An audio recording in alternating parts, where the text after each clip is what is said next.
Olá, alunos! Bem-vindos a mais uma aula de Geografia. Eu sou João Paulo, professor de Geografia, e hoje nós iremos abordar o assunto sobre os blocos econômicos mundiais. Este conteúdo ele é do 8º ano do ensino fundamental e no PET de vocês, o PET 4, ele vai estar lá na semana 2. Antes da gente entrar especificamente na parte dos blocos econômicos, nós vamos voltar um pouco em alguns conceitos que já foram falados, mas eles são conceitos básicos e fundamentais para que a gente consiga entender, compreender melhor essa dinâmica mundial e a organização do espaço mundial. Então, nós sempre vamos voltar, retornar a alguns conceitos básicos para que vocês não fiquem perdidos aí em termos de estudo e sempre relembrem esses conceitos que eles são fundamentais para a compreensão do conteúdo da geografia. Então, vamos lá. Regionalização. A regionalização é a divisão do espaço mundial em partes com características semelhantes. Então, a regionalização é um conceito muito importante da geografia, porque uma vez que a gente consegue dividir o espaço em partes com semelhanças, nas suas características, nós conseguimos fazer uma análise geográfica mais completa, e um pouco melhor, porque a gente percebe quais são as semelhanças e as diferenças que nós vamos ter no mundo como um todo. No caso, há uma coisa importante, a regionalização ela vai ocorrer tanto no mundo como um todo, como no país, como no próprio estado, como dentro de uma mesma cidade.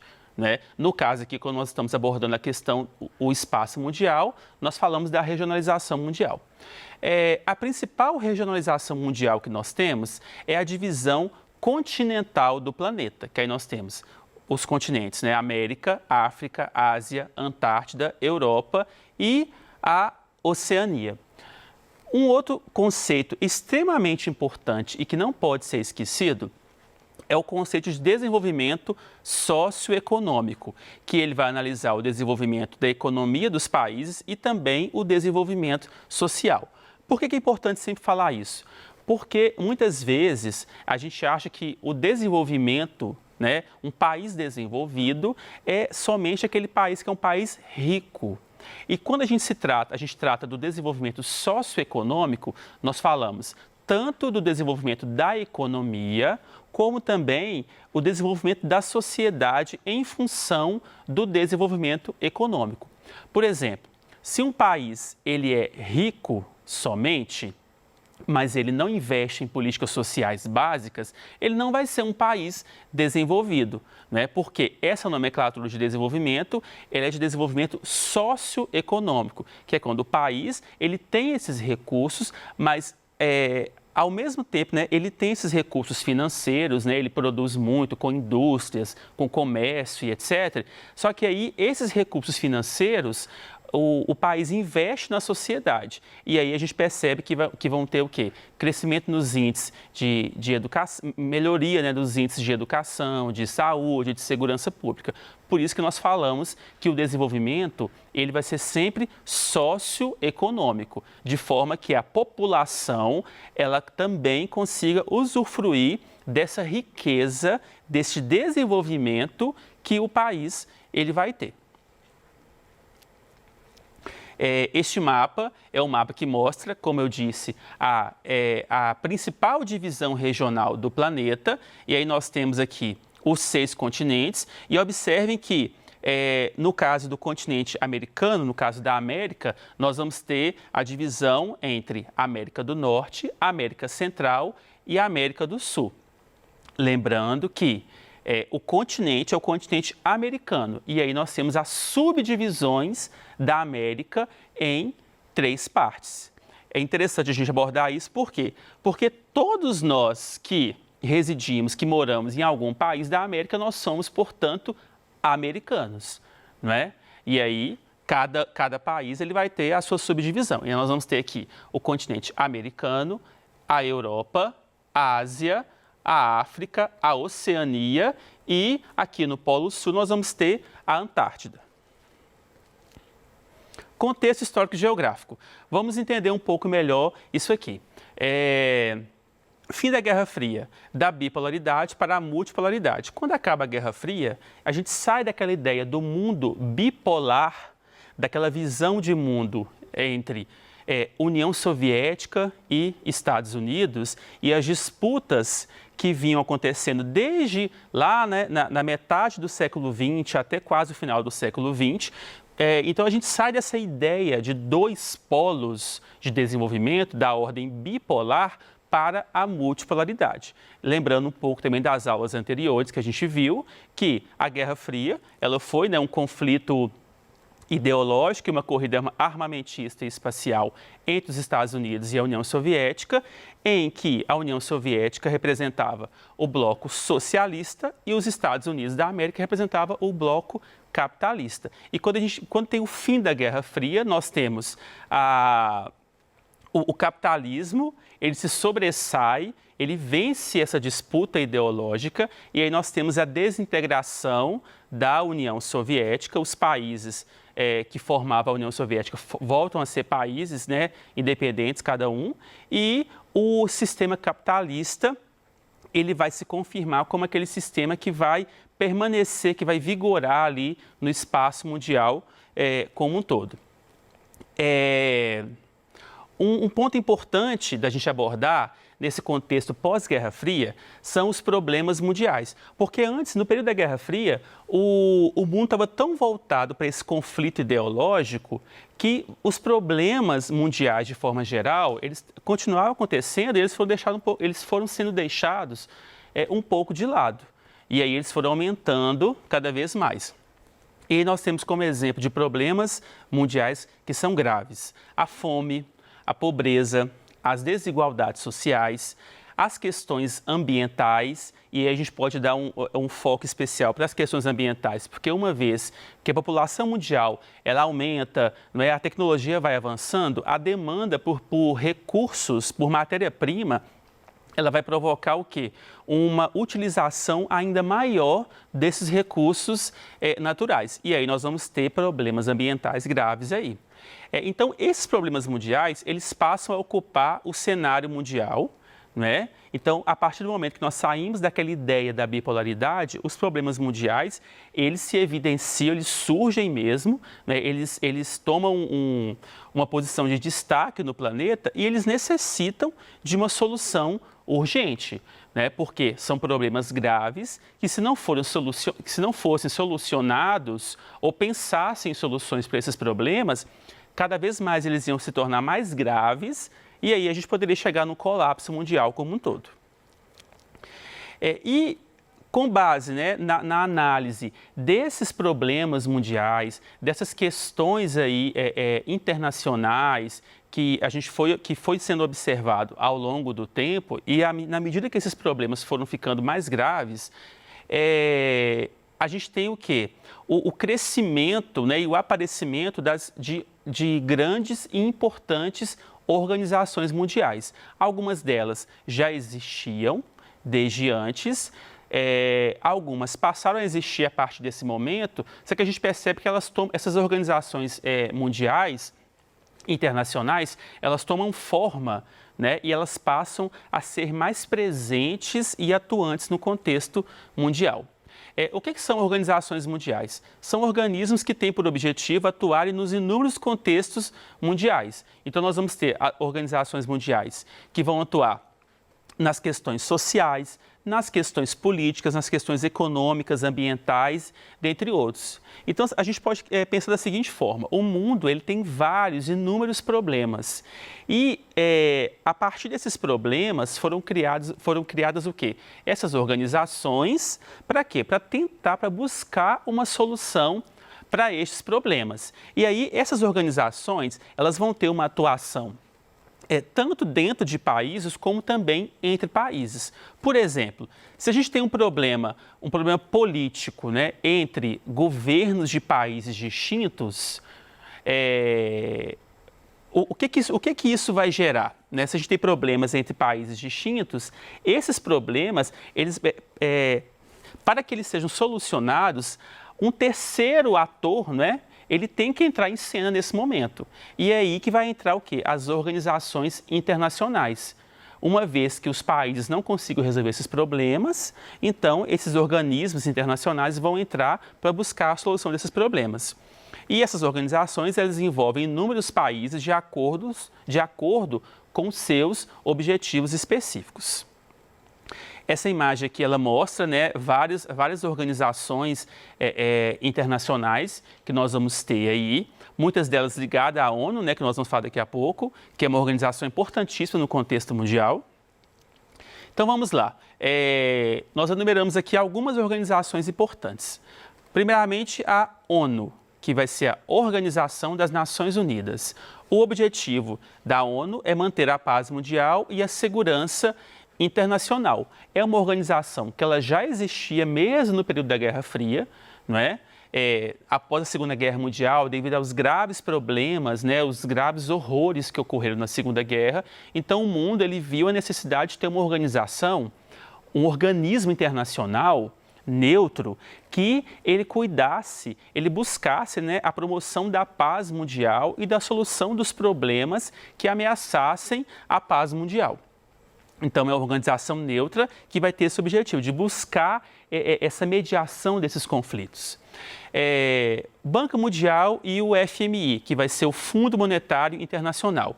Já é um outro tipo de instituição internacional, que é uma instituição financeira criada para discutir e solucionar as questões financeiras do mundo todo após a Segunda Guerra. A gente tem que pensar o seguinte: quando acabou a Segunda Guerra, muitos países do mundo estavam arrasados, economicamente, fisicamente destruídos, e eles necessitavam o quê? De serem reconstruídos. E aí, nesse sentido, essas organizações internacionais financeiras, elas entraram com esse objetivo. E nós temos também a OTAN, que é a Organização do Tratado do Atlântico Norte, que foi uma organização militar criada na Guerra Fria, durante a Guerra Fria, para fortalecer o bloco capitalista estadunidense frente aos avanços socialistas soviéticos. Então, o bloco estadunidense capitalista, com medo do avanço socialista soviético, ele criou a OTAN, que é essa organização do Tratado do Atlântico Norte, que era uma barreira do avanço do socialismo soviético. Foi a forma que os estadunidenses criaram de ter um controle e ampliarem ainda mais o seu poder frente aos demais países do mundo. E aí, nesse contexto todo, nós temos os blocos econômicos. Esse mapa é interessante porque ele mostra, né, os países, e aí ele dá um destaque para as bandeiras dos países. E a gente consegue ter o quê? Uma ideia da dimensão, do tamanho que cada país tem a partir da bandeira daquele país ali. Então, vamos lá.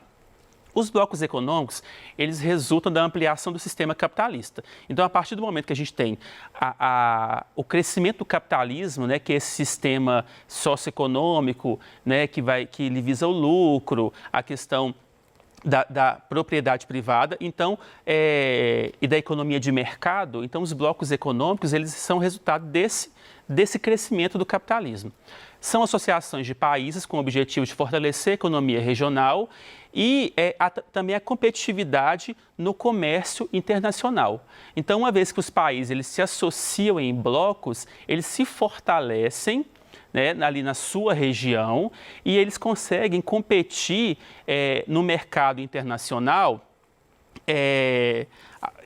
a partir dessa ideia que a gente tem, né, da multipolaridade principalmente, em que os fluxos de pessoas, os fluxos de produtos, os fluxos financeiros, eles vão crescendo cada vez mais. Então, uma vez que o país sozinho, ele não dá conta de se colocar com uma competitividade assim, importante no contexto mundial, eles vão se associar em blocos, vão se unir em blocos, e aí com o fortalecimento destes blocos econômicos, a gente vai ter o quê? O crescimento desse comércio internacional.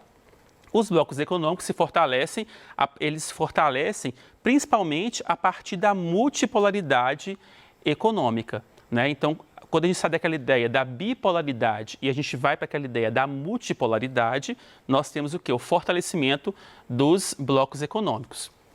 Como eu disse, né, são associações de países com o objetivo de fortalecer a economia. E estes blocos econômicos, né, voltando um pouco no que nós já havíamos discutido, eles vão se tornar cada vez mais comuns, principalmente após o fim da Guerra Fria, após o fim da Guerra Fria, que foi esse conflito ideológico aí que ocorreu em boa parte do século XX. Este mapa aqui, ele vai mostrar assim, os principais blocos econômicos que nós temos no espaço mundial, né? Nós vamos ter ali, né, na porção da América do Norte, a gente tem o NAFTA, que vai ser formado pelos Estados Unidos, Canadá e México, que é um bloco econômico importante. Na América Central, a gente tem o Mercado Comum Centro-Americano. Aqui na América do Sul, nós vamos ter o Mercosul, que inclusive o Brasil faz parte, e a Comunidade Andina, que não é um bloco econômico totalmente estruturado, mas que tem muitas associações com o Mercosul, inclusive. Vamos ter a Comunidade para o Desenvolvimento da África Austral, né, que no caso aqui corresponde aos países que estão mais ao sul do continente africano. A União Europeia, que é um importante bloco econômico que nós vamos ter aí no contexto mundial. E nós temos aqui a SEI, que é a Comunidade dos Estados Independentes. Então, são alguns exemplos de blocos econômicos, né? Nós temos inúmeros blocos, só para poder a gente mostrar um pouco desses exemplos de blocos econômicos. E a gente percebe uma coisa importante, aí voltando a alguns conceitos fundamentais de geopolítica, que a classificação dos países, né, a classificação socioeconômica dos países, ela é importante, inclusive na formação desses blocos econômicos. E aí nós vamos voltar um pouco aí nesses conceitos que são fundamentais, que nós temos aqui os países desenvolvidos, os países subdesenvolvidos e os países emergentes. Os países desenvolvidos, como nós já vimos, são aqueles países que eles possuem um domínio econômico e tecnológico bastante elevado, enquanto os países que são subdesenvolvidos são aqueles países que eles dependem economicamente e tecnologicamente dos países desenvolvidos. E o grupo de países emergentes vão ser aqueles países que eles estão em processo de desenvolvimento. Hoje em dia, a gente costuma sempre falar o seguinte, esse termo subdesenvolvido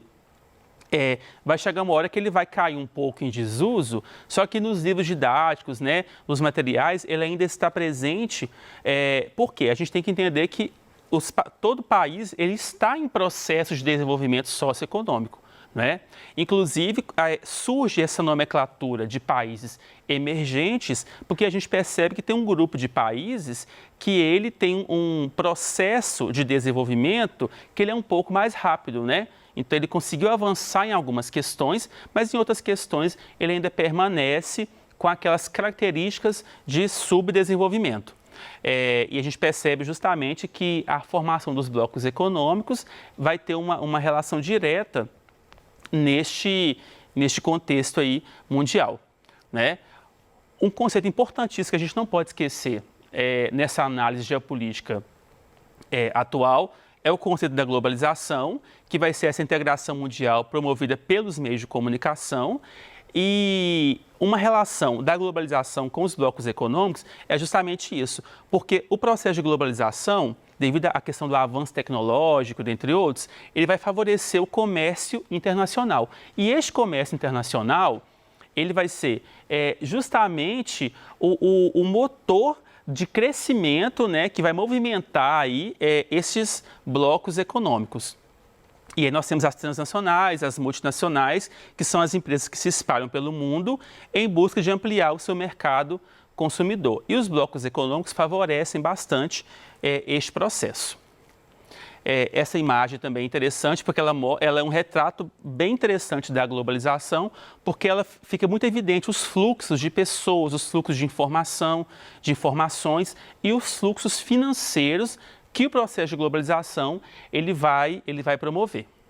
E essa imagem também, que nós já até vimos em aulas anteriores, que ela vai mostrar justamente o que é as áreas de influência, né? E essas áreas de influência, elas também vão ter uma relação muito forte com a formação destes blocos econômicos, porque o comércio internacional ele vai ser favorecido muitas vezes por essas áreas de influência. Então, por hoje é só. Até a próxima aula. Estudem bastante, não deixem de ler e, principalmente, fiquem em casa. Até a próxima aula.